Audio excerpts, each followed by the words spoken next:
We shall move to questions without notice. Are there any questions? I'll give the call to the Honourable, the Leader of the Opposition. My question is to the Prime Minister. The average mortgage holder is already paying around $21,000 more each year in interest under Labor.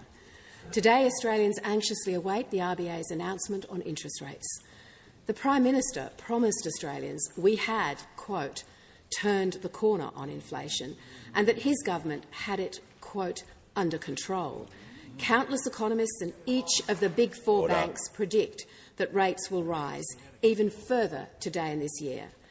Government spending is fuelling this mortgage pain. When will the Treasurer's reckless spending end, Prime Minister? Call to the Prime Minister. Higher inflation and bigger deficits. Order. Prime Minister will pause. Order the Minister for Social Services.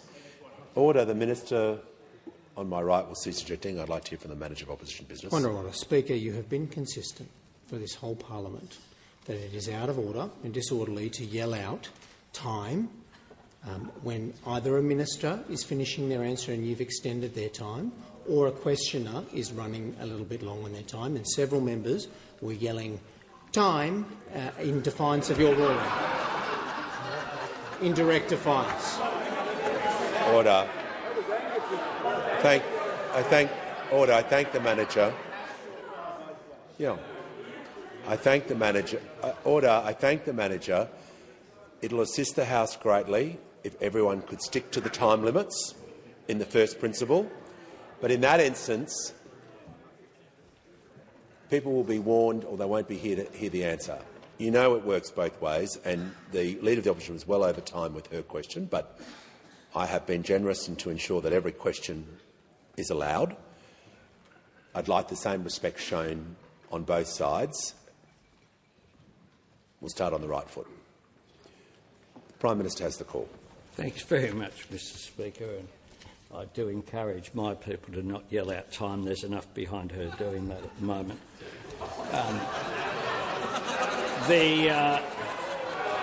When we were elected, will cease interjecting. Inflation had a 6 in front of it. Yep. It's now got a 3 in front of it. We turned 2 budget deficits into 2 budget surpluses, and we used them to pay down debt. Just part of what we're doing for responsible economic management. And as the Reserve Bank has said, the budget is not the main game when it comes to inflation. At the same time that we have got inflation down, wages are up and unemployment is low compared with what we inherited. Now, we'll continue to understand that there are real cost of living pressures on Australians, and that is why we have implemented a range of cost of living measures. The only cost of living issue they're interested in talking about is the cost of living with each other. That's what they're interested in, Mr Speaker, and they can't shut up about it. What we're focused on is cheaper medicines, making sure people can see a doctor for free, making sure that batteries are rolled out around the country, free TAFE, getting wages up. These are all measures that we've implemented, all measures that have been opposed by those opposite. We'll continue to engage in responsible economic management. We'll continue to make sure that we deal with the pressures which are there by having a focus on cost of living measures.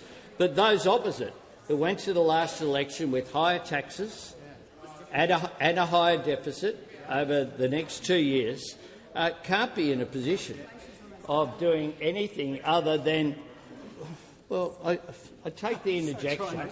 I take the interjection from the Leader of the Opposition. Now, it was 6 when we were elected. Now it's got a 3 in front. That's less. That's less. And we've done that. And we've done that while keeping unemployment low and getting wages up. Order in the House comes to order. We shall hear from the honourable member for Bullwinkle. Thank you, Speaker. My question is to the Prime Minister. Prime Minister, how is the Albanese Labor government strengthening Medicare, including our public hospital systems, so Australians can access world-class quality health care they deserve? Why is it important that the government remains focused on delivering for Australians? Call to the Prime Minister. I thank the member for Bullwinkle for her question. Someone who made a difference as a nurse and is now bringing the skills that she has and knowledge of the health system into this parliament. And on Friday we signed a landmark funding agreement for our public hospitals. A landmark agreement with 3 times the increase that was there in the Morrison agreement that was done during the last decade. This will secure national access to world-class health care as well as disability supports, reducing wait times for surgery and in emergency departments, and helping long-stay patients stay out of hospital rooms and into dedicated care. Now, every Australian relies upon Medicare. That's the principle, that if you're sick, all you need is your Medicare card, not your credit card. And we know how important that is to Australians. We know how important that is. And that's why we're strengthening Medicare across the board. We promised 50 urgent care clinics, and during the last term we delivered 87. Now there are 120 of the 137 we have committed to being opened right now. We've made PBS medicines even cheaper.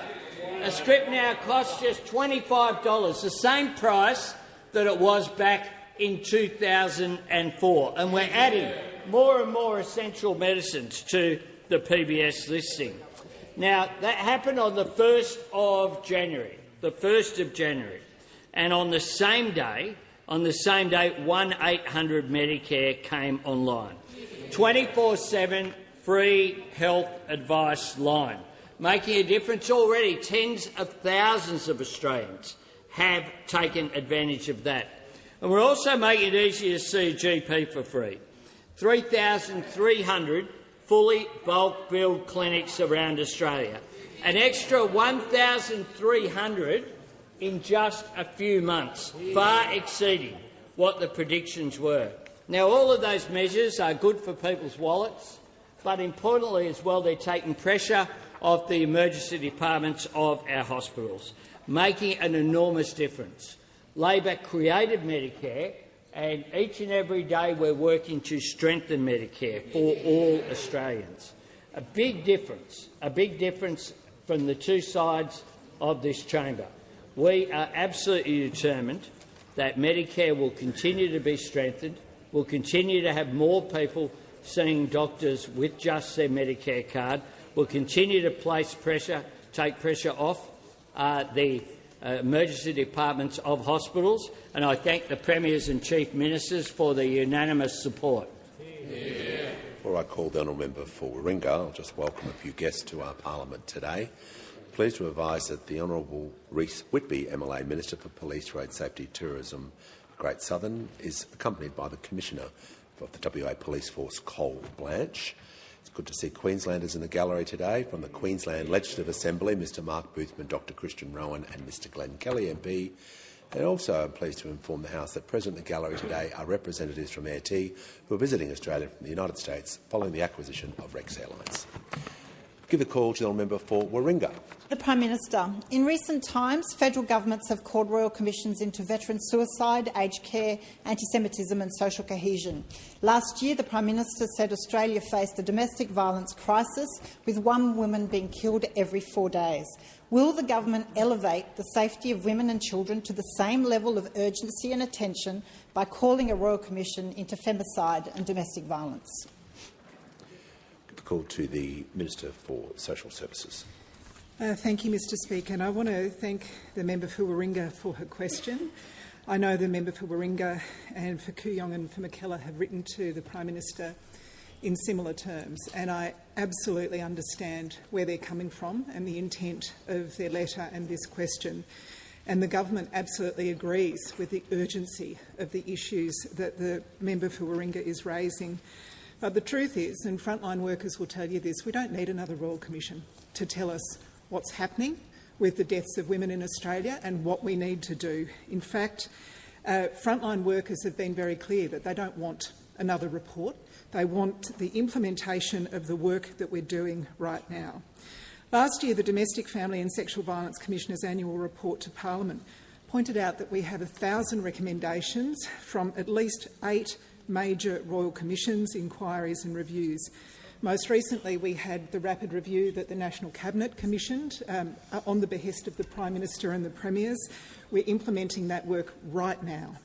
We've had the South Australian Royal Commission most recently, the NT Coronial Inquest, many parliamentary inquiries, the Victorian Royal Commission. We need to get on with the work of implementing these recommendations, and we are. Right now, there are 583 initiatives happening around the country. 122 of those are Commonwealth-led. They're being reported on publicly. Every family violence peak body in this country released a statement that said, and I quote, "Royal Commissions have an important role in the Australian system, including gathering evidence, when we have no other way to get to the root of a problem." That is not the situation here. The evidence is clear. We know what needs to be done to prevent, respond to and help people heal from family violence. That's why this government has invested $4 billion in those 122 initiatives that I spoke about a minute ago. It's why we're working so closely with the states and territories that are responsible for policing, for courts, for the justice system and the day-to-day operation of domestic violence refuges. And it's why we're about to start the consultation on the second action plan, on the National Plan on Violence Against Women and their Children. That will be a very important opportunity to say what comes next in the implementation of these recommendations. The member for Warringah and other members will have the opportunity of making contributions at that time. Frontline workers absolutely will be part of designing that second action plan, as will victims and survivors of family, domestic and sexual violence.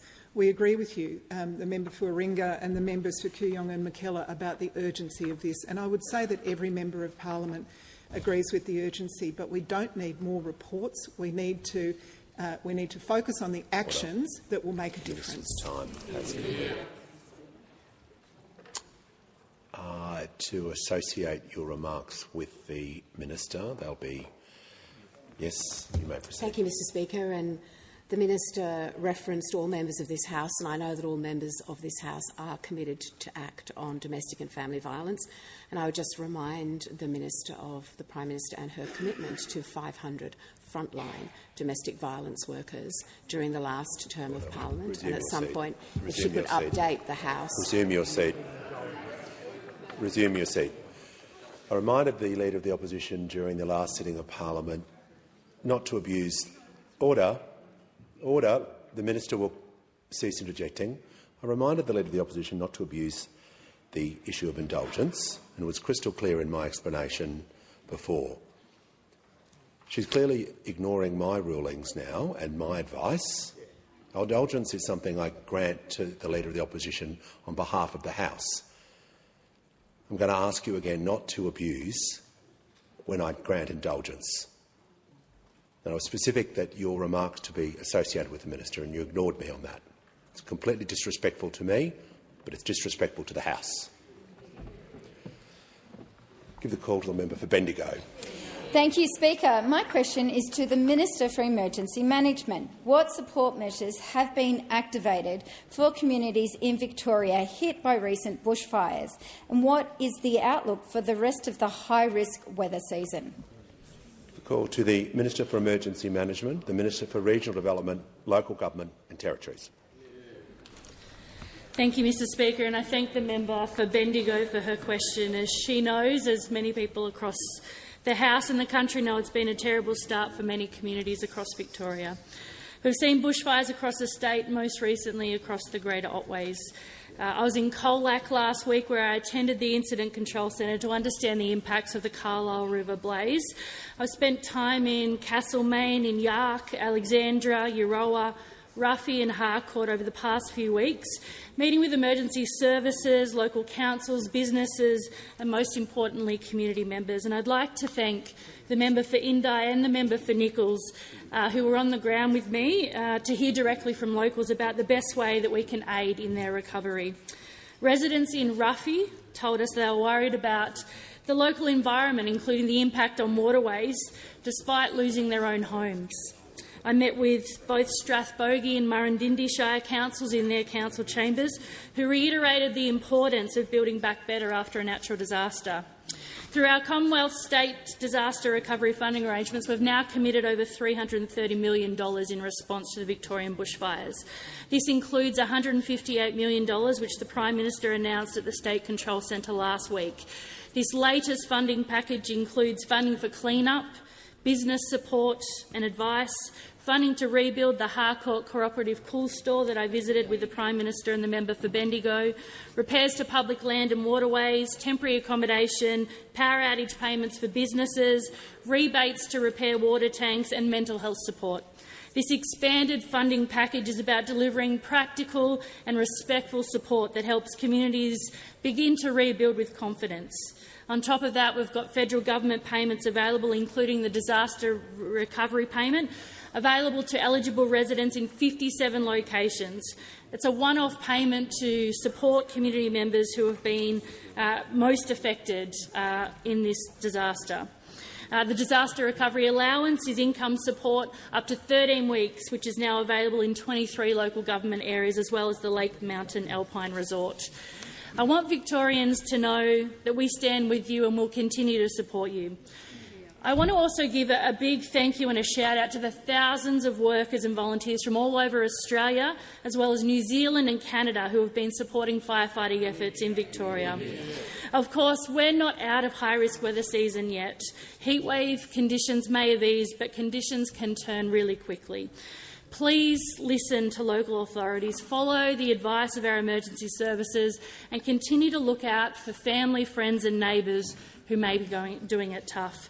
As a nation, we have learned a lot since the Black Summer bushfires, and we know that the three levels of government have to work collaboratively together for the benefit of our local communities, and will continue to do that.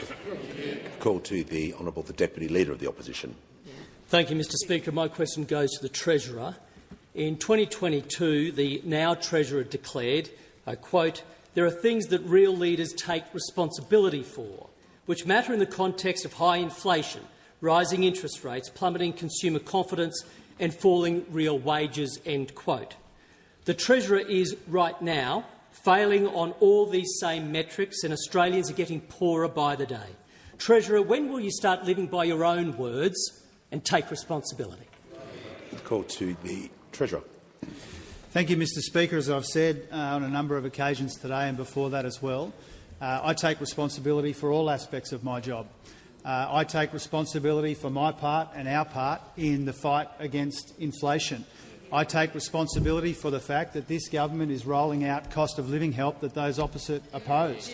I take responsibility for the fact that the budget is much, much stronger now because of our efforts, our collective efforts, than what we inherited from those opposite, Mr Speaker. I take responsibility for all aspects of my job, but more than that, we are taking action.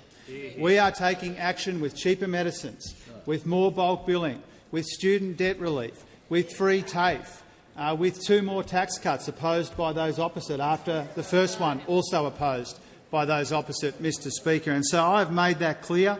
Take responsibility for all aspects of my job, including my part of the fight against inflation. Now, Mr Speaker, I think what makes it especially galling to get this question from those opposite, Mr Speaker, is because they left us with inflation north of 6% and absolutely galloping when we came to office. The inflation challenge peaked in 2022 because we inherited from them inflation much higher and rising. We also inherited much bigger deficits and more debt. And to make it worse, Mr Speaker, those opposite, every one of them, when they used to be in the same party before they went into their 3 separate ways, they took to the last election a policy for higher income taxes, higher electricity bills, bigger deficits and more debt. So we won't be taking lectures, Mr Speaker, from those opposite about responsible economic management. They might change their leader, Mr Speaker, but they can't change their record. They can't change the fact they left us higher and rising inflation. They left us bigger deficits and more debt. They took to the election a policy for higher taxes, higher electricity prices, bigger deficits and more debt as well, Mr Speaker. Now, what this government is doing is rolling out cost of living in a responsible way at the same time as we get the budget in much better condition than we inherited from those opposite. We delivered 2 surpluses. We found $114 billion in savings. We got the Liberal debt down. We got real wages growing for 2 years, Mr Speaker. We got inflation down from a 6 in front of it and rising, which is what we inherited from those opposite. So again, Mr Speaker, we won't be taking lectures from those opposite. They are the key reason why nobody takes them seriously on the economy anymore, a point that Peter Costello himself made when he was talking to Troy Bramston at Christmas. Mr Speaker, there are real challenges in our economy. We are focused on them. They're just focused on themselves. The call to the member for Adelaide. Thank you, Mr Speaker. Mr Speaker, my question is to the Treasurer. Can the Treasurer update the House on the interest rates decision taken this afternoon by the Reserve Bank? Call to the Treasurer. Thank you, Mr Speaker, and thank you, the member for Adelaide, for his question.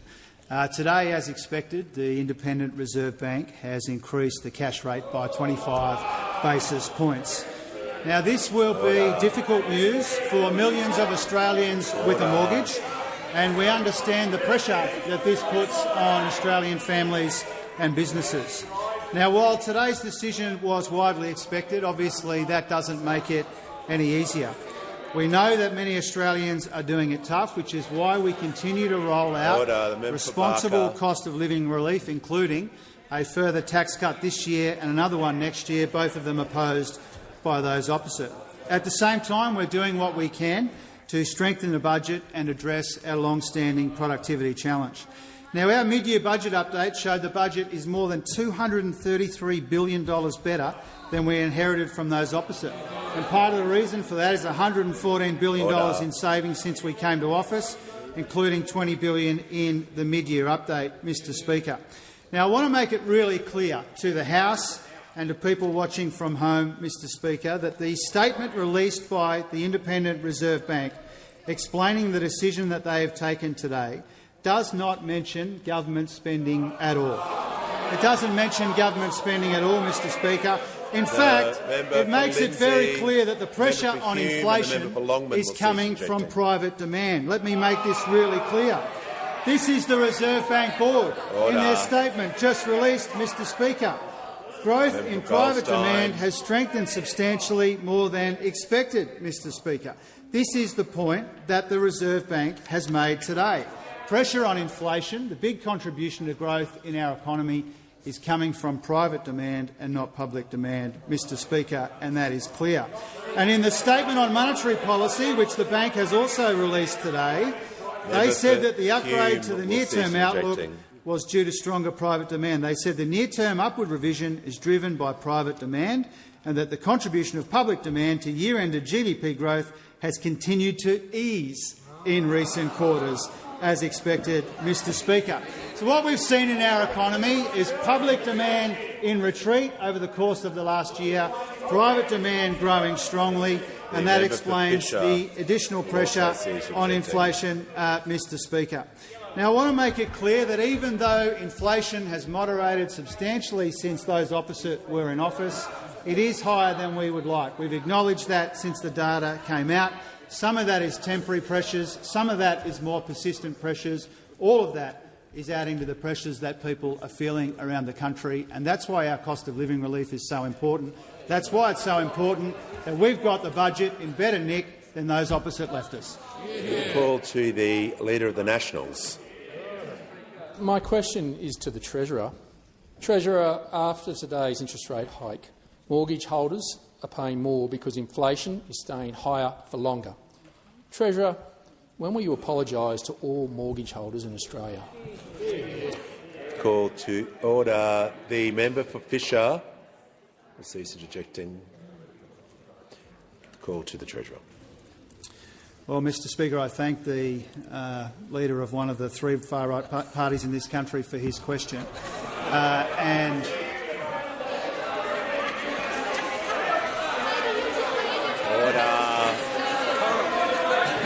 I can't hear you back there. I can't hear you back there. Order. I can't hear you back there. Order. Order. I can't hear you back there. Members on my left, there is far too much noise. I can't hear what the Treasurer is saying.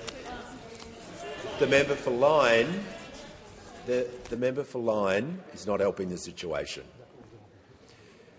Treasurer will return to the question. Thank you, Mr Speaker, and thank you to the member for his question. As I made clear a moment ago, we know that even though today's decision was expected, it doesn't make it any easier for people who are already under pressure. I think I've made that really clear. We do know, and we have said repeatedly through the course of today and before now, that we know that Australians are still under pressure. Despite all of the progress that we've made together in our economy, we know that Australians are still under pressure. That's why our cost of living relief is so important, and that's why it's so strange that those opposite oppose that cost of living relief. It's why our budget repair is so important, and why it's so strange that those opposite left us such a mess and now want to give us lectures about the budget position that we've spent 3.5 years cleaning up, Mr Speaker. Now, as we know, Mr Speaker, some of these inflationary pressures are temporary, some of them are more persistent, all of them are adding to the pressures that people feel in real communities. And we don't just acknowledge that, we're acting on that as a government collectively. We're acting on that with cheaper medicines and tax cuts, more bulk billing, student debt relief and the like. Now, if those opposite really cared about the pressure on people around this country, they would have supported that cost of living help. Instead, they opposed that cost of living help. And worse than that, Mr Speaker, the same people asking these questions today took to the election of policy for higher income taxes on every single Australian worker, Mr Speaker. Now, the only thing that they've been able to agree on in the course of recent months is they all desperately wanted interest rates to go up today. They all desperately wanted interest rates to go up today. It's the only thing that they can agree on right now, Mr Speaker, so they should spare us their confected outrage. Mr Speaker, they left us much higher inflation. They left us a much weaker budget. They took to the election of policy to make all of that worse, not better. This side of the House is focused on the cost of living challenge. That side of the House is focused on who sits where from one week to the next. We won't be distracted by opposition parties which are divided, divisive and in disarray. Call to the honourable member for Braddon. Thank you, Mr Speaker. My question is to the Minister for Infrastructure, Transport, Regional Development and Local Government. How is the Albanese Labor government focused on keeping regional communities connected in the air and on the ground? What approaches to regional Australia has the government rejected? Call to the Minister for Infrastructure, Transport, Regional Development and Local Government. Thank you very much, Mr Speaker. And can I too thank the member for Braddon for her question. As the member representing Devonport, Burnie and King Island, I know she was very pleased to meet today, as was I, with the Air T CEO, board and executives, the new owners of Rex Airlines, to further reiterate this government's commitment to regional Australia. I, like the Speaker, can I welcome Air T and Rex to the gallery today. We look forward to working with you to see you deliver the valuable service for our regional communities across this country.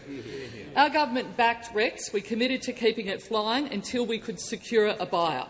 And now Rex is moving on to a new chapter of regional aviation. Because of the work of this government, whether you're travelling from Moruya to Sydney, Coober Pedy to Adelaide, Monkey Mia to Perth, or in fact from the opposition benches maybe to the crossbench, Rex will continue to get you there. Ensuring Rex kept flying is just one of the ways that we are investing in our regions to keep them connected. Back here on the ground, while the Nationals are busy playing musical chairs, we're building major infrastructure in their electorates, because someone has to actually do the job of delivering for the regions. In the former Shadow Assistant Treasurer's seat of Cowper, We're making strong progress with the Coffs Harbour bypass, a project promised for decades, announced but not delivered, but now being delivered by federal, state Labor governments. Sorry, I can't hear you from way over there. I really can't. In the National Chief's whip seat, congratulations on keeping your role. We're not just making a record investment in improving the Bruce Highway, we're also delivering the Rocky Ring Road and upgrading key beef roads across her electorate. And while the Shadow Assistant Minister for Communications has been busy setting up SurveyMonkey surveys about the future of the coalition, we're upgrading level crossings, pushing ahead with the Western Highway upgrade from Stawell to South Australian border, upgrading the Horsham Junction and fixing bridges right the way across her electorate. And for those that do remain on those benches opposite, I know the member for Wannon now represents the acting shadow for Northern Australia. To give him an update, we're of course sealing further sections of the iconic Tanami. We're working with the Territory Government to deliver the new ship lift, and we've committed $440 million to new developed logistic hubs. We are delivering again right the way across our regions. There's a lot of work happening across the country to ensure regional communities can actually get ahead. I know it can be hard for those opposite to keep up when they're stuck in their internal party machinations. It's Labor that is the party of the bush, and we're getting on for delivering for the regions. Give the call to the Honourable the Leader of the Opposition. Thank you, Mr Speaker. My question is to the Prime Minister. The RBA has just confirmed the worst fears of Australians. Interest rates have risen by 0.25%, meaning the mortgage repayments of millions of Australians will rise. The Prime Minister promised that Australia had, quote, turned the corner on inflation and that his government had it, quote, under control. The Prime Minister took credit for rate cuts last year. Will he now take responsibility for the rate rise today? Give the call to the Prime Minister. Thanks very much, Mr Speaker. We've acknowledged, certainly, that many Australians are doing it tough. And that is why we not only have engaged in responsible economic management, turning those massive budget deficits into budget surpluses and smaller deficits going forward, why we have made sure that we've paid off some of that Liberal debt by lowering the amount of debt that is owed. It's just a fact. 176 billion. Goldstein will cease interjecting. And that's why, when we went to the election in 2025, we went to the election promising lower taxes and lower deficits than those opposite, than the shadow leader over there. Now, what we have done is continue to engage during all of that, dealing with those macroeconomic issues, whilst making sure that, because we understand that people are doing it tough, it's not enough to just express grievance. What you have to do is come up with solutions, and that is what we have done, whether it be a tax cut for every taxpayer that those opposed. They opposed at the time. Remember, before they even saw what it was, they said they were against it and they'd reverse it and they'd turn it over. They then opposed and actually went to election saying they would reverse the legislated tax cuts that come in on July 1. The Prime Minister will pause. Order. The member for Wannon on a point of order. Just goes to relevance, Speaker. This was a very specific question about taking responsibility for the interest rate rise. The question was specific, but it was broad in the preamble, listing, accusing the Prime Minister of things. So I think he'll. The member for Goldstein will leave the chamber under 94A. For goodness sake.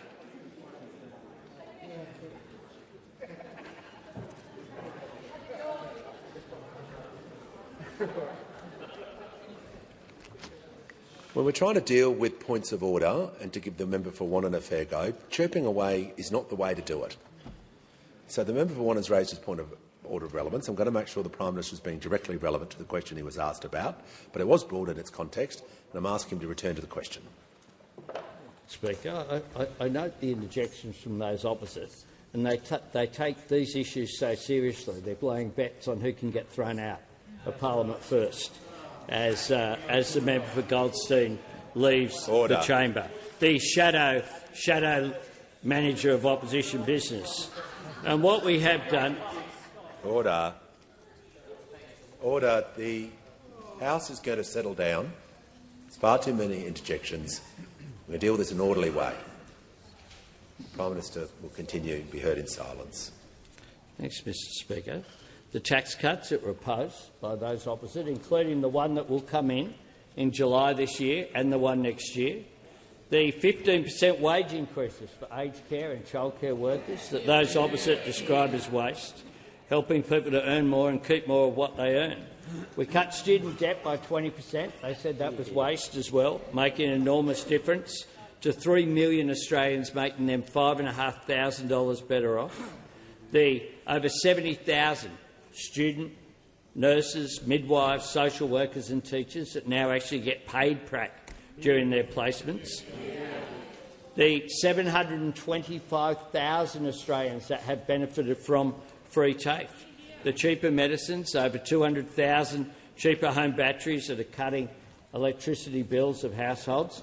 These are the measures of what a responsible government does to actually make a difference. Give the call to the honourable member for Hunter. Thank you, Mr Speaker. My question is to the Minister for Health. How is the Albanese Labor government delivering cheaper medicines for all Australians and making life-changing medicines available on the PBS? Why is this so important after a decade of cuts and neglect? Call to the Minister for Health and Ageing, the Minister for Disability and the National Disability Insurance Scheme. Yeah, thank you, Speaker, and thank you to the member for Hunter for the question, but also his amazing work as the Special Envoy for Men's Health. He's busy lifting awareness and having honest and sometimes brutally frank conversations with Australian men about looking after themselves, really, about getting checked regularly, about seeking help if something doesn't seem quite right, and looking out for each other as well. And I'm delighted that the member has agreed to take a leading role this year in the fight against prostate cancer as well, Mr Speaker. Of course, this is Australia's most common cancer. 1 in 5 Australian men will receive a prostate cancer diagnosis at some point in their life, and although we have very, very high 5-year survival rates, around 4,000 Australian men every single year lose their battle to this cancer. On Sunday, I was delighted to announce the government's 399th new listing on the PBS, a drug called Andrega 10. It's a new combination therapy for advanced prostate cancer that has proved resistant to surgical or chemical castration, Mr Speaker. Around 2,000 men or more will have access to this medicine, including Charles Abdillah, a terrific 84-year-old who joined us at the announcement at the Royal Adelaide Hospital on Sunday. And before Sunday, this new combination therapy would have cost around $900 per script, or $10,000 a year. Now it will be available to those 2,000 men at just affordable PBS prices, Mr Speaker. And as the member for Hunter knows, we've been busy ever since we were elected making those PBS scripts cheaper and cheaper and cheaper. In our first few months in government 3 years ago, we slashed the maximum amount that pensioners and concession card holders would pay for all of their medicines needs in a given year by 25%. And since then, pensioners and concession card holders have received an additional 87.5 million scripts completely free of charge, scripts they otherwise would have had to pay for, saving them hundreds and hundreds of millions of dollars. Finally, we delivered 60-day scripts for hundreds of common medicines, saving patients more time and even more money, Mr Speaker. And as the Prime Minister has already said, last month we delivered another huge cut to the maximum price of PBS scripts, lowering it to just $25, the same level it was way back in 2004. And for pensioners and concession card holders, we haven't just frozen their medicine prices this year, we've frozen them for the rest of the decade, Mr Speaker. When we came to government, 1 million Australians were saying they weren't having scripts filled that their doctor has said was important for their health because of cost. These cheaper medicines policies are changing that equation. It's good for their hip pocket, but it's also good, Mr Speaker, for our nation's health. Give the call to the Deputy Leader of the Nationals. Thank you, Speaker. I'm assuming you can hear me. My question is to the Treasurer. AMP Chief Economist Shane Oliver and many other economists have warned that record government spending is adding to inflationary pressures and keeping prices higher for longer. Treasurer, why is this government making Australians pay more for mortgages, groceries, fuel and electricity? Call to the Treasurer. Thank you, Mr Speaker. To deal with those parts of the question in reverse order, the inflation was running much higher when he was in government than under us, but the substantive part of the question. Order. The member for Page has asked his question, so we're just going to show each other respect. Right, Treasurer, order the Treasurer return to the question. Treasurer return to the question. Thanks, Mr Speaker. I'm asked about the views of economists about what's contributing to the inflation pressures which are in our economy. Let me read you 3 examples of economists who have pointed out, as has the Reserve Bank today, that the pressure on the economy, the upward revision, is because of faster than expected private demand, at the same time as public demand is taking a back seat, actually retreating. And so I give Diana Messina from AMP said just this morning, quoting, "Government spending has peaked and the growth in government spending is going to add less to inflation." Belinda Allen from the Commonwealth Bank, quote, "The public sector's contribution to growth has eased significantly."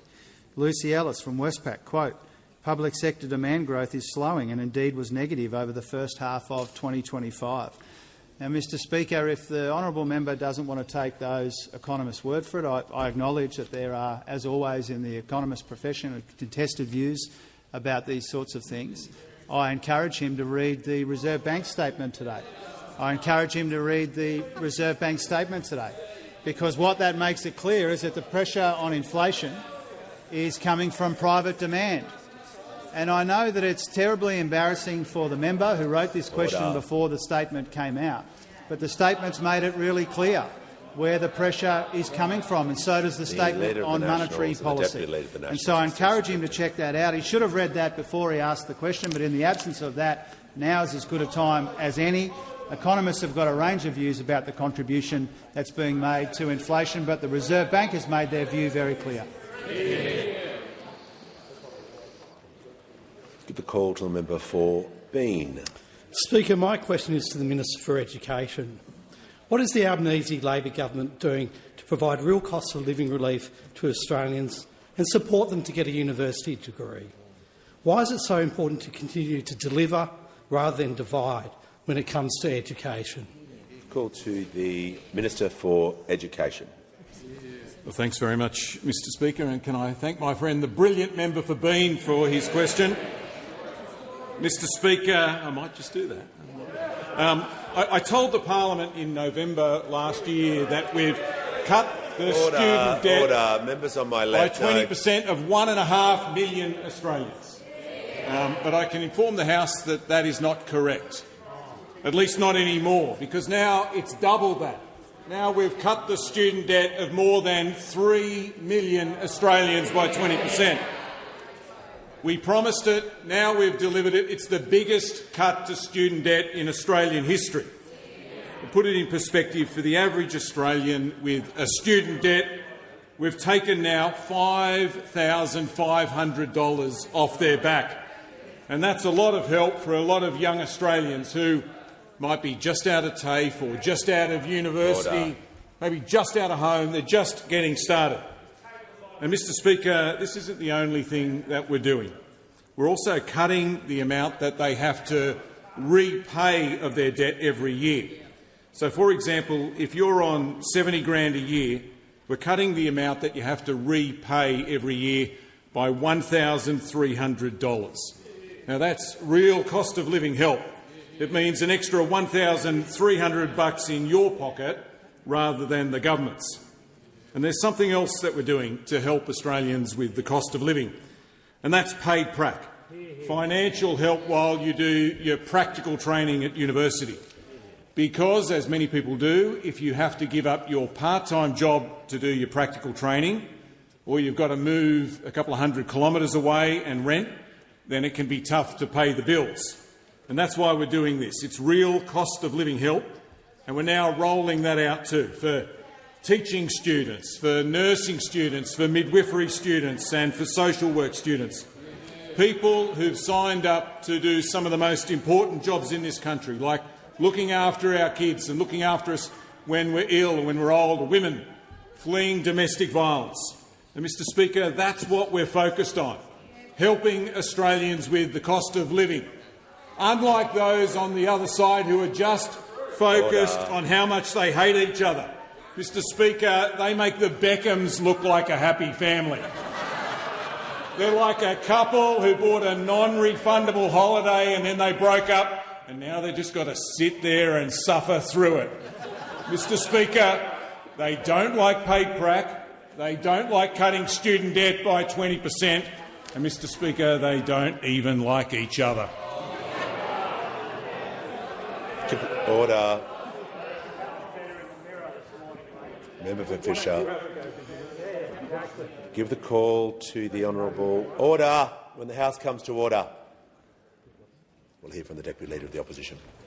Thank you, Mr Speaker. My question goes to the Treasurer. Scores of economists have linked higher inflation and interest rates to this government's spending spree. Former Treasury Assistant Secretary David Pearl said the Treasurer is, quote, squarely to blame for the inflation mess we are in, end quote, while IFM Investors Chief Economist Alex Joyner said, quote, the fiscal guardrails have come off, end quote. Treasurer, as mortgage holders are hit with their 13th interest rate rise under Labor, will you now finally take responsibility? Call to the Treasurer. Thanks, Mr Speaker. One of the problems with them not talking to each other over there is that his mate over there just asked the same question.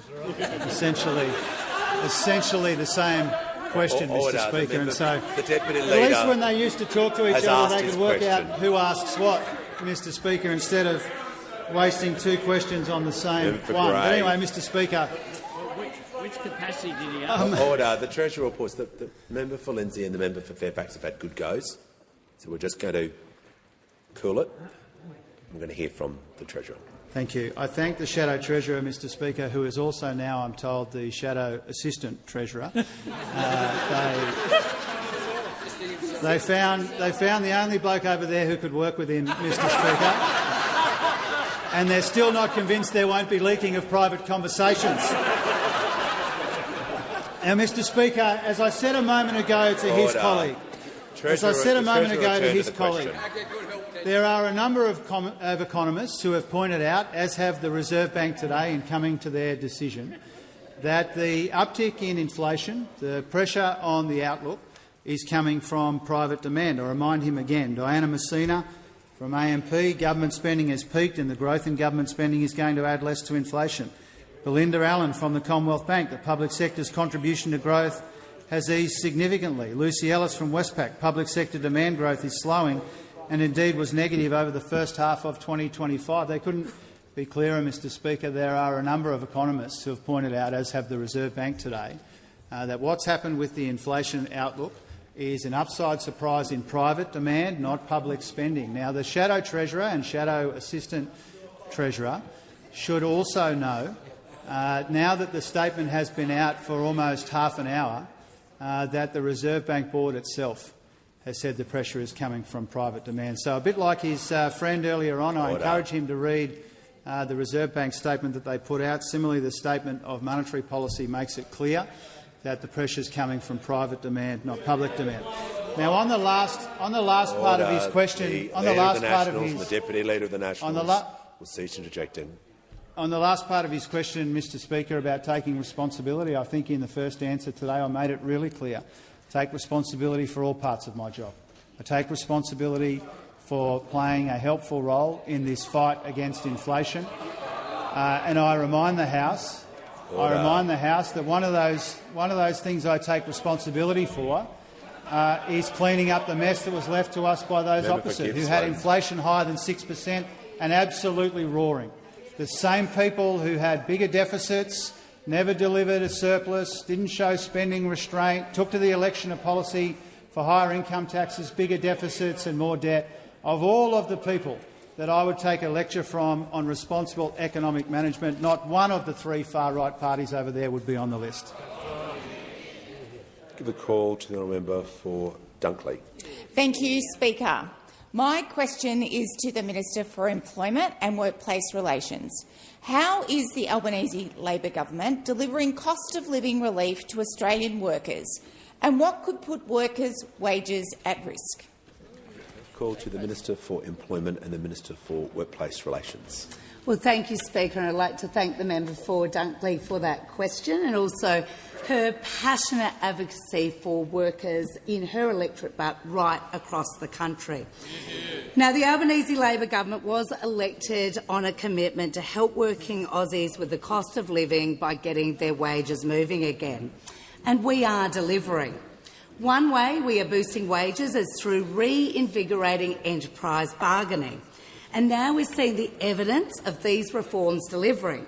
New data from the Australian Bureau of Statistics shows that wages of workers covered by enterprise agreements have risen by an average of 9.6% over 2 years. And of course, under our government, we've reached record high numbers of workers on enterprise agreements, and these workers are earning more. Now, in reporting on this ABS data, the Australian newspaper pointed out workers on enterprise agreements are pocketing the biggest pay increases across all pay-setting methods. This is good news for Aussie workers and evidence that our reforms are delivering. Now, Speaker, I'm asked about whether there are any risks, and there are.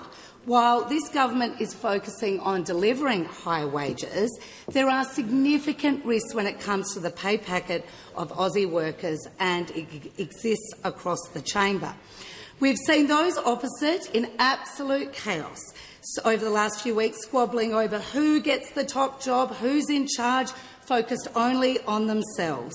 However, the truth is, when it comes to Australians' wages and conditions, it doesn't matter who leads the Liberal Party, doesn't matter who's in the top job, regardless of whether the Nationals are in or out, those opposite will always look to cut the wages and conditions of Australians. And we know this because they have a long history under many, many leaders. We have the introduction of work choices. We have the economic architecture of keeping wages low as a deliberate design feature when they were last in government. They refused to protect penalty rates, promised to rip away work-from-home rights and opposed every single one of our government's changes to get wages moving. And it continues. Even in the midst of this confusion and chaos, on the other side, just yesterday, Senators Sharma, Hume and Bragg reminded us there is something that unites them, and that is attacking workers. It is still on their agenda, and it doesn't matter who leads. Well, while those opposite remain absolutely divided and wallow in their confusion and chaos, our government is laser-focused on getting wages moving and delivering for Australians. Call to the member for Ryan. Speaker, question to the Prime Minister. Australia's billionaires increased their wealth by almost $30 million a day in the last year, according to a new Oxfam report. They now hold more wealth than the bottom 40% of the population combined, while everyday Australians struggle to get ahead. Will your government implement a billionaire's wealth tax so that all Australians have what they need to live a good life? Call to the Prime Minister. I thank the member for Ryan for her question, and indeed inequality in Australia is an issue of which this government is focused, and the member is, I think, reflecting a view that many Australians would have when they look at the extraordinary growth in wealth at the very top end, and the fact that for many Australians they are doing it tough. And that is an issue which is absolutely critical. But that's one of the reasons why our focus when it comes to tax cuts was to, you might recall, and I'm sure the member voted for it, to change the stage 3 tax cuts to make sure we, whilst lifting that top rate from $180,000 to $190,000 in which it cuts in, we made sure that we took the same amount, around about $106 billion, and we redistributed it to people who really needed that tax cut. And of course it was opposed by the Liberal Party and the National Party at that time. But that's why as well, when we were discussing in the lead-up to last year's budget with the Treasurer and the Finance Minister, OK, how can we help people? Our focus was on lowering that first marginal tax rate down 15-14, to lower that down so that we targeted in to people who really needed it, the action. The other thing that we have done, of course, is to make sure that we have provided government support through measures like the back-to-back rental assistance for the first-time increases for more than 1 million households. Tens of thousands of older Australians are receiving a higher rate of job seeker. 1.1 million Australians are benefiting from higher social security payments. That's why we've as well made sure that 1.2 million people on low incomes continue to pay no or a reduced Medicare levy. And the other thing that we have done is to change the listo for people in retirement to benefit more than 1.3 million Australians. But in addition to the tax cuts, one of the things that we took to the election and that will take place is the automatic refund, so that those people who don't benefit from using accountants or trying to minimise their tax will get that automatic kickback in their bank accounts because of the system that we have put in place. In addition to that, of course, gender equity has been a big focus, so measures such as paying super on paid parental leave, closing the gender pay gap, lifting the wages of people in aged care and childcare, all of these measures as well have been aimed at tackling inequality. That's something that the Australian Labor Party was formed to do, and it's something that my government is absolutely committed to. Give the call to the member for Petrie. Thank you, Mr Speaker. My question is to the Minister for Communications. What has been the impact of the Albanese Labor government's social media age restrictions so far, and how is this policy helping to protect young Australians from the harm of social media? Call to the Minister for Communications and the Minister for Sport.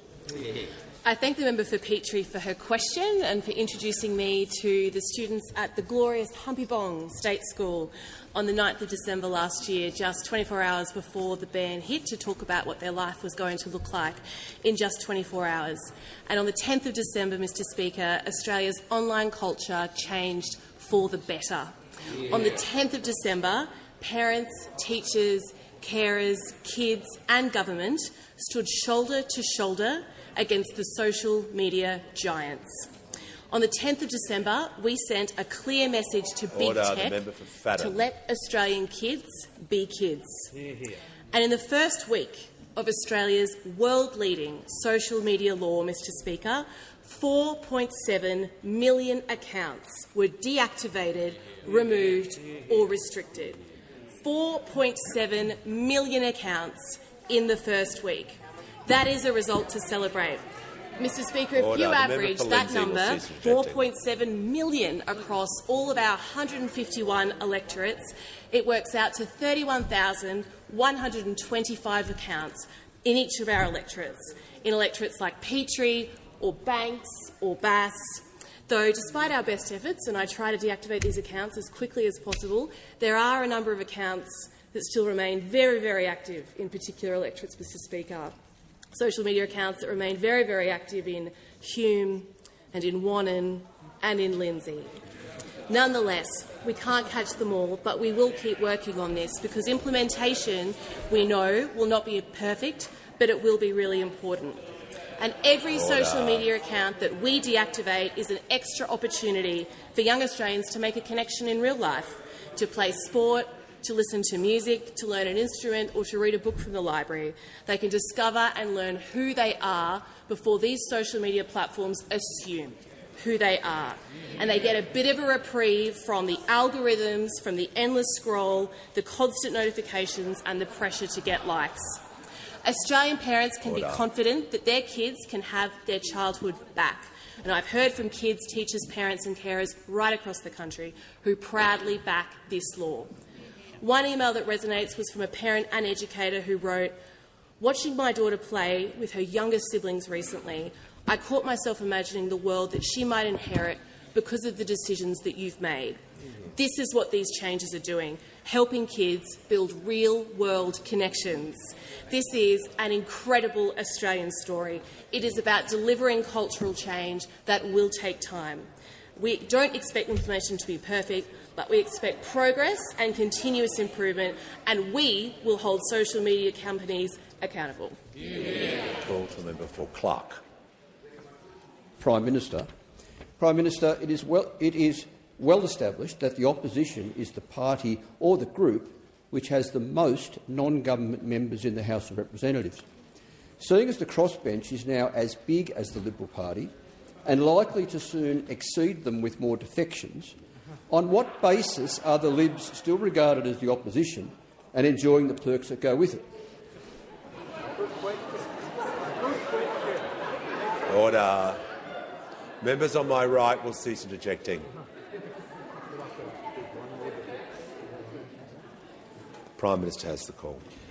I thank the member for Clark for his question, and indeed we have noticed the changes that have occurred in this chamber and that what has been going on over recent weeks while we have been rolling out the cost of living measures and doing deals with states and territories to improve hospital funding and going to South Australia for the first of the new housing agreements, helping 17,000 new homes be built, 7,000 of which are reserved for first home buyers, is that those opposite have been solely focused on themselves.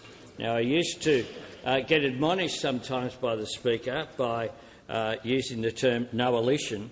I meant it as a joke, but they've regarded it as a mission statement. A mission statement, those opposite as they go through. They're fighting each other with the same sort of energy that they used to reserve for fighting our cost of living measures, Mr Speaker, as they go through. Now, we will continue to focus on government with regard to the issues that he raises. I'll wait and see what happens. I have said I'll have respectful discussions, including respectful discussions with the Leader of the Opposition, because I think that's appropriate. I am very much a traditionalist when it comes to well, order. OK, you won't come to the meeting. Oh, don't bring him. But when it comes to the traditions of this chamber, order. Members a long on my period left, the of member time, for Gippsland is warned. I will, and perhaps the Leader of the Nat shouldn't bring the member for Gippsland either, because the fact is that there are representations being made to me about a range of issues. I will treat those representations respectfully, because I think it's important that this parliament is able to function in an appropriate way.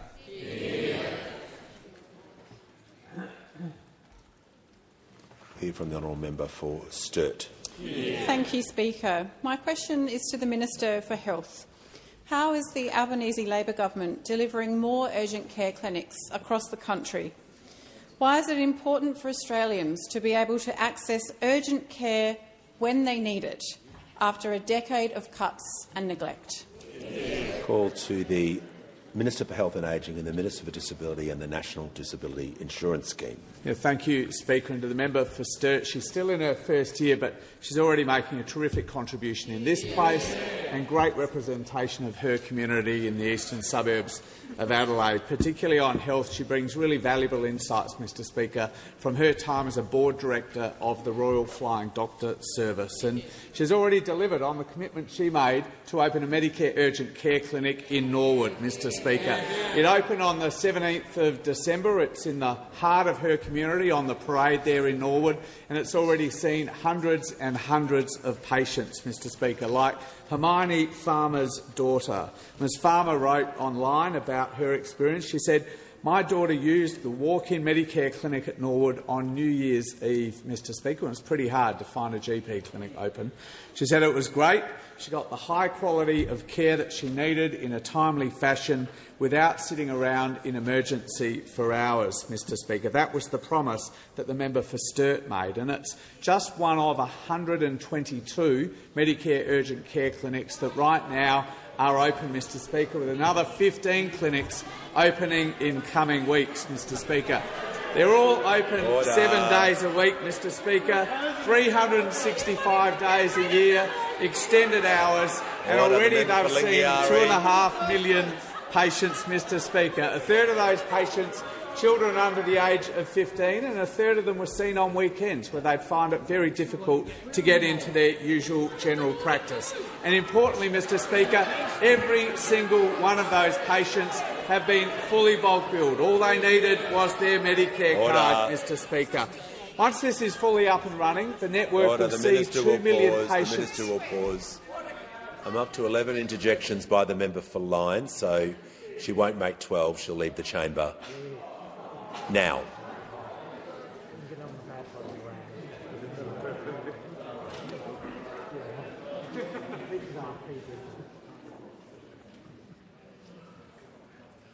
Just wait for the member for Lyons to leave the chamber. Minister will continue. Thank you, Speaker. Once fully up and running, this network will see 2 million patients every single year, not just delivering high-quality urgent care, free of charge, all you need is a Medicare card, but importantly, taking pressure off our busy emergency department, something the Prime Minister talked to the Premiers and Chief Ministers about on Friday. All of this is why Australians know what they get from the Labor Party when it comes to Medicare, Speaker. But after a decade of cuts and neglect, the alternative's still not very clear at all. Of course, the Leader of the Opposition's got a pretty infamous record on Medicare from her time as Health Minister. The member for Canning, I'm not sure, has ever mentioned the word Medicare in this place. And as for the great pretender to the throne, the member for Hume, who inexplicably remains on the front bench, Mr Speaker, a man with no apparent honour at all, plotting against his leader from the front bench, well, he described our Medicare investments as wasteful spending. Order. The Minister will pause. Order. Members on my right. The Minister for Social Services. The Minister for Workplace Relations will cease rejecting the manager on a point of order. On relevance, the Minister is not being relevant to the question he was asked, and he's not referring to members by the correct titles. Order. On the point of order, the Leader of the House. To the point of order, I'd say two things. One, the Minister was clearly, from the way that question was framed, able to give the comments that he gave. And secondly, I note the member for Hume never claimed to be misrepresented. Order. The manager. Well, if that's okay, I can refer to the Manager of Opposition and also a pretender to the throne. That would be in order. That would be his title, if that's what he's saying is in order. Look, the manager. Order. Just, I'll deal with this. The Manager of Opposition Business is correct. I'm agreeing with him. I want all members is entitled to raise a point of order. We're not getting to a situation. He has a job to do, and everyone has a role to play in this parliament. He's entitled to raise a point. He did that. All members got to be referred to by their correct titles. And I just ask everyone to temper their language. I want everyone to show each other respect. So let's just answer the questions. Let's ask the questions, let's get the answers, and keep moving. Minister for Health. Thank you, Mr Speaker. My point is, on this side, you'll get work for a stronger Medicare. On that side, you get Hobson's choice. The call to the Honourable Leader of the Opposition. My question is to the Prime Minister. Today, the Prime Minister's hand-picked Secretary of the Treasury, Jenny Wilkinson, joined every other RBA board member in voting to raise interest rates. When Labor spends, Australians pay. Prime Minister, what does it say about Labor's economic incompetence when its own Treasury Secretary is voting to lift rates?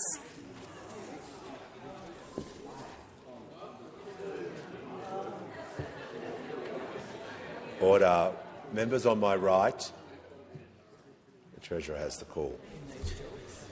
Thank you, Mr Speaker. I think it reflects a level of desperation on behalf of the Leader of the Opposition that she would go after a wonderful public servant in the way that she just has.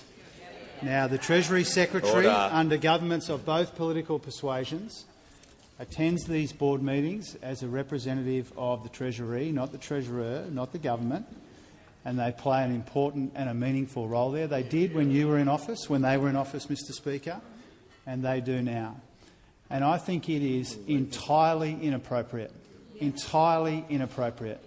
for those opposite to try to drag into this one of the finest public servants that this country has ever seen.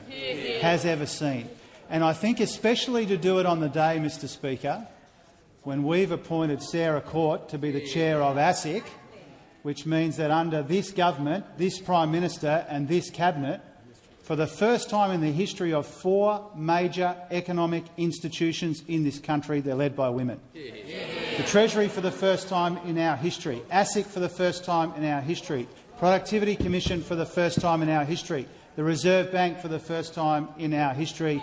We are proud of the appointments that we have made and the progress that we have made, and those opposite shouldn't try to diminish, as they just have, a very fine public servant. Very definitely. Order.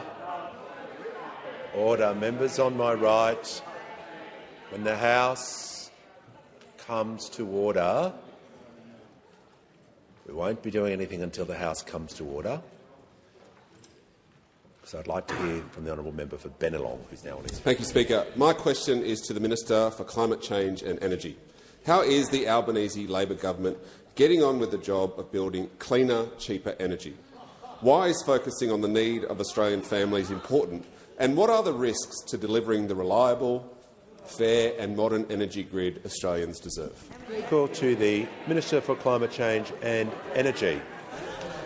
Well, thanks very much, Mr Speaker. I thank my honourable friend for the question, and as a fierce advocate for cheaper and more reliable renewable energy, I'm happy to give the member for Bennelong and the House a progress report since we last sat.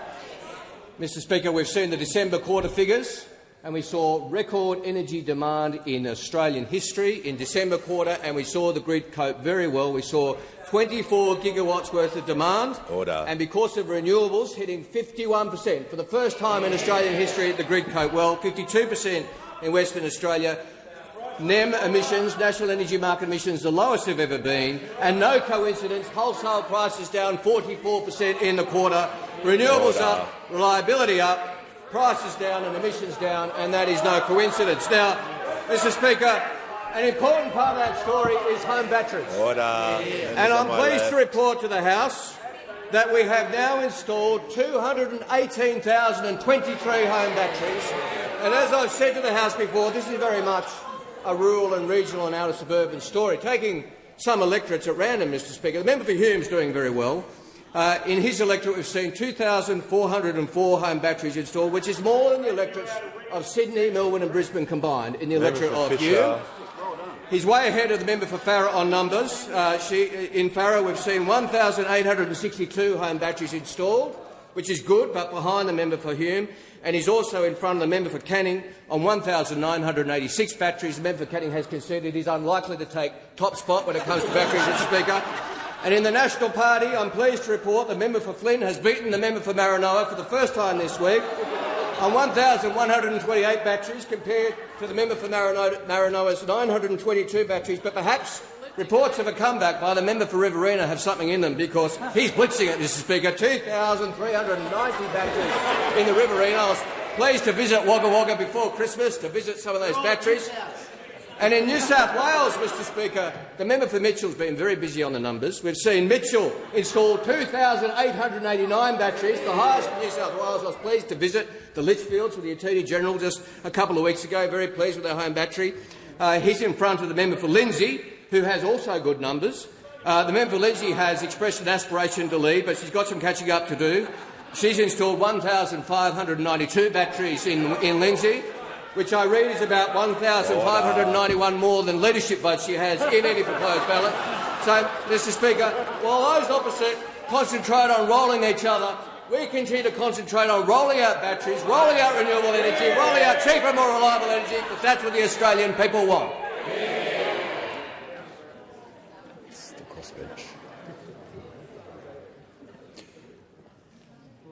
Give the call to the member for Bradfield.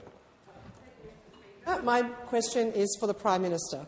Parliament has passed laws to combat anti-Semitism, hate and extremism, but legislative leaders are one of a myriad of responses required to prevent terror attacks of the type that we saw in Bondi. You've called for a Royal Commission, but what are the other steps to address the underlying cultural, social and economic factors which contribute to extremism? Will you commit to adequately resourcing the implementation of a national anti-racism framework, a comprehensive strategy commissioned by your government and released in November 2024? The call to the Prime Minister. I thank the member for Bradfield for her question. Indeed, we do need to deal with a comprehensive response, not just to anti-Semitism, but to building social cohesion as well. I think the attack that we saw in Perth is an example of something that the authorities are dealing with. I'll be meeting with the WA Commissioner, who was in the chamber earlier today, along with the AFP Commissioner, to be briefed on that at a later time, because that was a very serious incident that is being looked at being designated to be an act of terrorism, and the authorities are looking at that indeed, and having been received a preliminary briefing, I think it is quite extraordinary that there wasn't a much more serious consequences of what occurred there in Perth. Anti-Semitism requires constant vigilance. It requires us to... We brought forward the legislation, of course, before the Parliament, and it is a fact that there was a considerable advance through legislating not just on guns but on hate speech. It didn't go as far as the Envoy on Anti-Semitism's report recommended, but nonetheless it did. It was a significant advance forward, and I thank all those who voted for that legislation in both the House and the Senate. We'll continue to engage across the board on these issues. We have, the member refers to extremism and to issues breaking down social cohesion. We have had incidents as well of sovereign citizens or so-called sovereign citizens being involved in the murder of police officers in Victoria and Queensland. There are a range of threats that are very real, including, of course, a number of incidents that have been publicised before the court involving myself and members of Parliament indeed. I think we need a broader conversation as a society as well about the impact of polarisation, the impact, as I've said, about social media pushing people towards more and more extremes, down these rabbit holes, the fact that as well clickbait. Well, there's 2 seconds. The member for just give the call to the member for Bradfield. Relevance. The question was specifically around the resourcing. The Prime Minister's concluded his answer. The time is concluded. The call to the member for Deakin. My question is to the Minister for Skills and Training. How is the Albanese Labor government's policy of free TAFE supporting Australians to get the skills they want and need? And are there any threats to the future of free TAFE? Call to the Minister for Skills and the Minister for Training. Thanks, Speaker, and thank you to the member for Deakin for his question. Every day in this place we see what a wise decision the people of Deakin made last May. He came to this place having been a teacher and saw firsthand the power of education changing people's lives. And he knows, as we all do on this side of the House, that Labor is the party of education and the party of training. And we're the party of TAFE too, which is why I'm so excited to be celebrating the 3rd birthday of free TAFE. Yeah. And, Speaker, there's much to celebrate. 725,000 enrolments in courses that are building that pipeline of workers Australia needs, whether it's nurses, construction workers, tech workers, early childhood educators and so many more. And there are already 210,000 courses which have been completed, with plenty more to come. Now, to celebrate the 3rd birthday, I had the opportunity to catch up with some students, past and present, and to hear about how free TAFE has helped set them up for their futures. And in particular, I heard from Ryan from Croydon in the Deakin electorate, who started his working life as a trade apprentice but was injured. And he told me at this stage, even though he wasn't earning because of this injury, free TAFE meant that he could actually, in his words, give it a shot and see if he enjoyed this change of course. And now, thanks to his Cert 4 in cyber, he's got a job in that field and is really contributing to Australia's future, one of near 70,000 enrolments in tech and digital courses, playing their part in helping Australians navigate the online world and keep others stay safe. So when students say free TAFE has been life-changing, those of us in this place should listen. And on that note, the member also asked me about the future of free TAFE and risks. And I can say to everyone on this side of the House, the future is secure. More Australians under us can do what Ryan has done and set themselves up for life. But those opposite, who used to be in coalition, haven't been listening to people like Ryan. They're too busy arguing amongst themselves. But they can agree on one thing, that they hate free TAFE. The Leader of the Opposition thinks Australians don't value it, and they would cut free TAFE, and with it the benefits that hundreds of thousands of Australians have seen. So let me be very clear about this. This Albanese government will always stand up for free TAFE. Yeah. Australians have sent a really clear message the last 2 elections. They back free TAFE. That's why we legislated for free TAFE. Starting next year, it will be permanent. So Australians right around the country can continue to get skills they want to do the jobs we need. Yeah. Call to the Deputy Leader of the Opposition. Thank you, Mr Speaker. And my question goes to the Treasurer. In announcing today the 13th interest rate rise under Labor, the Reserve Bank said in its official statement that, and I quote, "Inflation is likely to remain above target for some time." In light of this, can the Treasurer rule out future rate rises this year? Member for Isaacs. Give the call to the Treasurer. You'd think by now, Mr Speaker, that the Shadow Treasurer would know that the Reserve Bank takes its decisions independent of government. The Deputy Leader of the Opposition has asked his question. And I can hear them interjecting over there, Mr Speaker, including the member for Hume.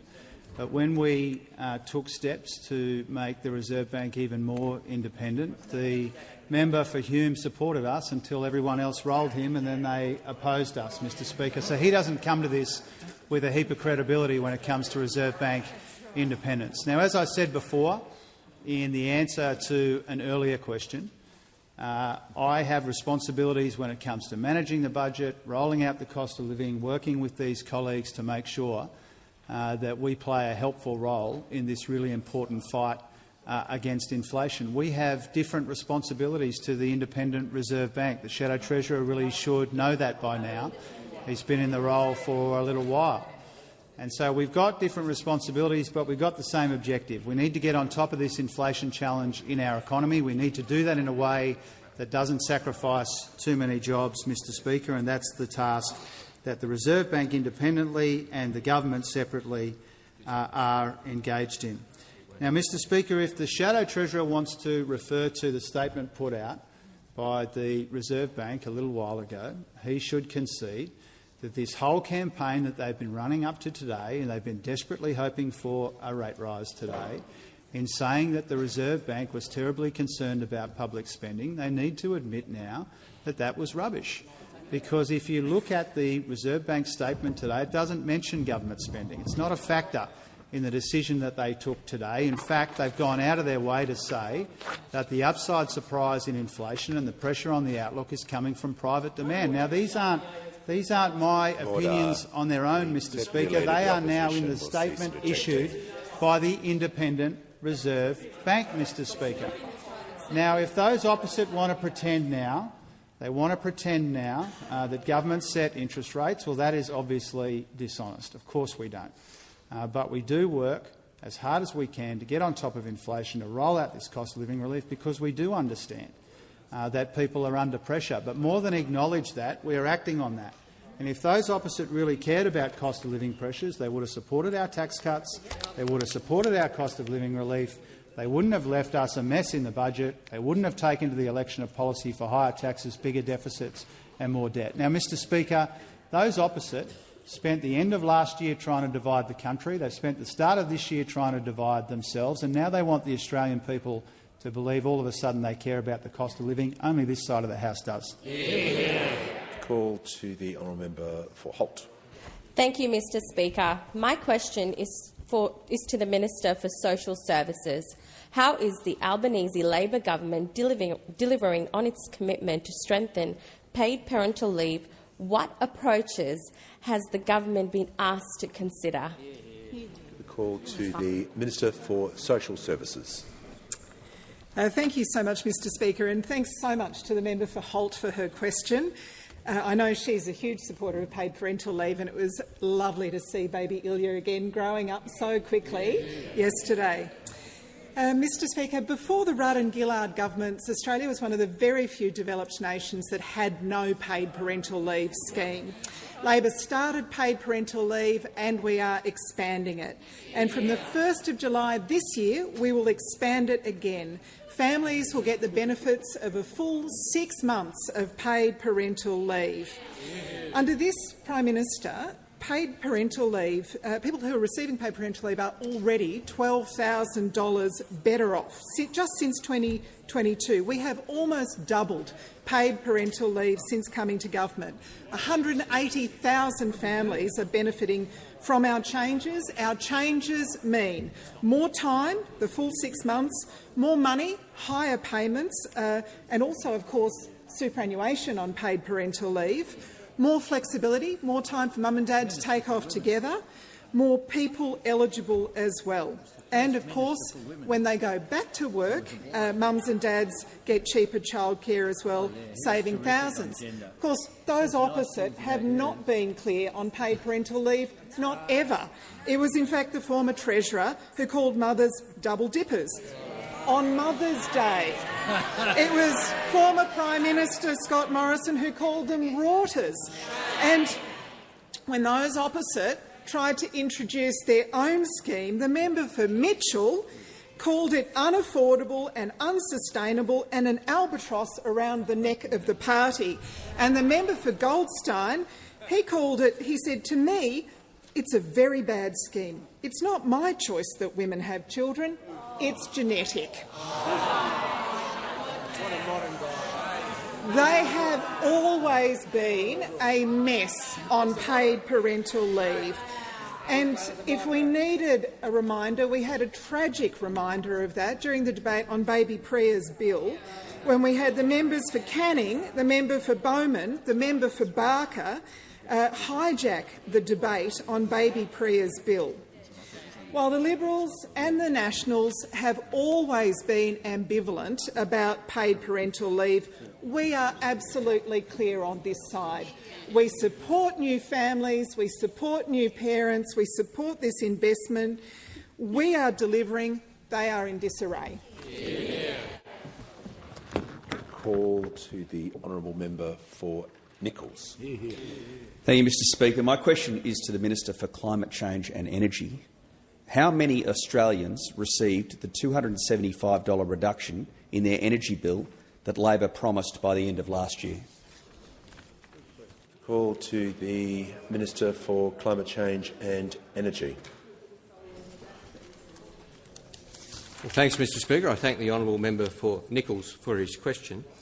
And I say 218,000 Australian families have reduced their energy bills to very close to zero or are getting a rebate now because of the Albanese government's cheaper home batteries policy, and every single Australian saw wholesale prices fall by 44% in the last quarter of last year.